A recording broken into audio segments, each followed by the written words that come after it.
nation that you call yours, people can do what has been done to our children in West Cameroon. I call it West Cameroon because you will never take it out of our mouths again, because that is a territory in which we believe in freedom. To go out on the street and demonstrate is a basic right for us. And that is why we are saying that there are two Cameroons that came together. If you are telling us, like a state minister stood here last year and told us that what happened in Cameroon is like dropping a few cubes of sugar into a basin of water. Who is the sugar and who is the water? I'm asking the government bench of Cameroon, who is? That you rape our children. My brother's daughter has been raped in Boya. I swear to you, the government of this country, does the president of this country know that the governors and the DOs and all the administrators you have sent to West Cameroon are out there behaving exactly like an army of occupation? Our people have nowhere to go. We have made all the efforts. Our ancestors and our forefathers trusted you to go into a gentleman's agreement that two people who considered themselves brothers could go to live together. If this is what you show us after 55 years, then those who are saying that we should break Cameroon are right. They are correct. The people of West Cameroon cannot be your slaves. The people of West Cameroon are not, you did not conquer them in war. If this is what you are saying that we should live in, I say simply, no, it will not work. How do you have an army that's supposed to protect children, step out there, beat them, and rape some? It is not heard of in any country. This is the 21st century, and anybody who does that and cannot be willing for his government to pay the price, we will exact it on you. Because you are making us believe that we went to the wrong place. What is there to say? I want the world to know and to have it on record that we have made efforts. I have sat with ministers and listened to them talk. The first one was the then Minister of Justice, Amadou Ali, 10 years ago.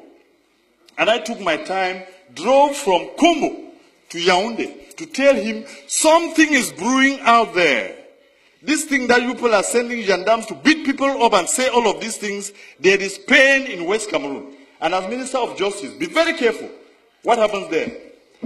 And he turned around, looked at me, and told me, Mr. Wilbur, it is your people who choose to come here. He is alive. He told me. Last week, I went to see the Minister of Higher Education, Professor Famindongo, and I told him, the problems in Cameroon, the problem we have in West Cameroon, is the problem that will bring down Cameroon. If you do not handle it well, you will not know Cameroon as it is in a few months or in a few years. When people have had pent-up anger and pain, humiliation, for over 50 years, when it bursts out, you will never be able to control it. And I told him. And simply what he asked me was, qu'est-ce que vous allez faire? Because you have your army of occupation out in West Cameroon, you believe that when the people will rise, even if you took the whole of the French army and added to yours, you will never bring them down. And we have no need for that. We don't have any need for that in the 21st century. I was one of the believers in a unified Cameroon. And I want to tell this house that what has happened to those children in Boya University and in Bamenda has convinced me that the people who say Cameroon should go in two parts are correct. And there are more and more of us out there who now believe that it is the ultimate end. I listened the other night, an offer of 1,000 jobs, an offer of 2 billion francs for lay schools, and I laughed at myself. Are my people slaves? So you now take them to be your dogs. that you can beat and wound and maim, break their bones, then throw a piece of meat for them to fight over. It has to end. If we, the people of West Cameroon, have to continue doing what we are doing, it is because we believe that the more is always the merrier. When you have more people, you have more chances of surviving in life. If the more people who are the people of East Cameroon have proven to us that our blood means nothing, then it is time for us to say it will soon be over. I want to give you a quote here in this house that I borrowed from the American liberators. When injustice becomes law, resistance becomes a duty. The people of West Cameroon have a duty to resist your oppression.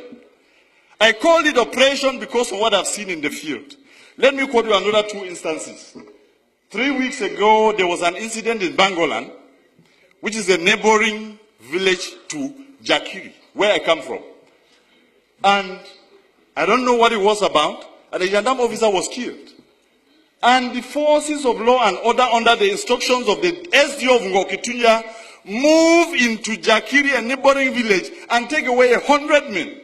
Just beat them up, break their bones, and then just leave them there. And I went to that place where he took these people, and I told him, Mr. SDO, you are going to release my people.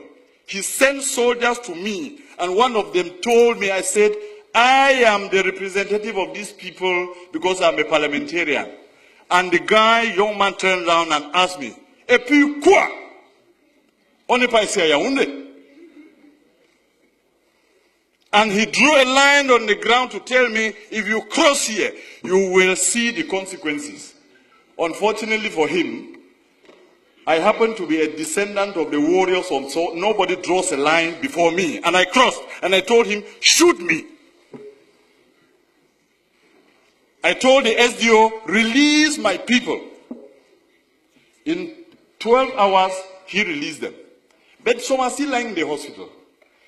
They beat and kicked a woman, and she miscarried, a pregnant woman. And nobody can question this. That is the reason in this master plan to finish our culture and our people. You have chosen that every single administrator or every commander of the army is from East Cameroon. That is why they sit there and they can kill the people without remorse. This has to end. Mr. President, Mr. Speaker, I want to repeat this quote.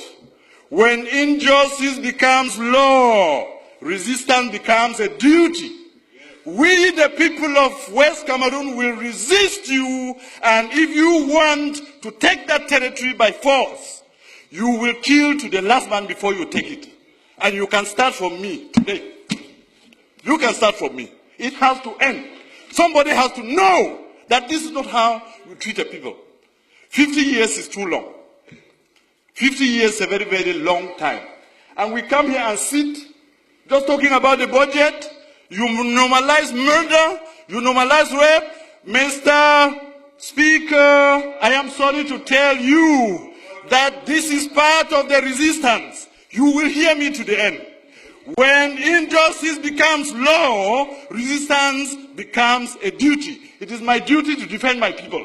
You will not stop me because of lack of time. Or if you want to, you can call your brutal gendarmes to come and kill me here. I will not. I will not. I want you to hear this, Mr. Speaker, that my people are suffering, and that the cube of sugar that was defined in this house. Are you just angry, Mr. Speaker, that the person you considered your slave, a slave has risen in the master's house and is asking a question? I have. Mr. Speaker, I'm telling you, this is part of my resistance, and you will hear me to the end. Bring the brutal soldiers who raped our daughters to take me out of here. I will say it to my end. I will say it to the end. There is nothing you can do to me. I'm wondering whether His Excellency the President of the Republic knows that the governors and the DOs are behaving exactly when they are posted to West Cameroon as colonial masters. When they abuse people and insult them and do all they have done, we have to resist And we have to tell you, our people will not be brought down because we came into this union as equal partners. Yes, sir. And I am done. And I am done. And we will resist. And there is nothing you can do to stop us because this is part of our culture that we inherited. You people who fear every administrator and every ruler, we challenge our rulers, we take them to task, and that is why they are accountable. Thank you very much.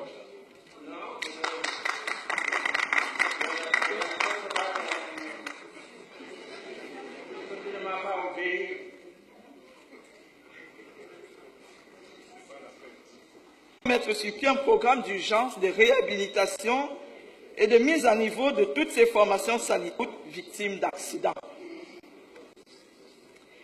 Et en évoquant cela, Monsieur le ministre, je ne peux m'empêcher de soulever le cas de l'hôpital de district d'Ebebda, qui n'emporte que la désignation et pour lequel je vous avais saisi il y a 2 ans.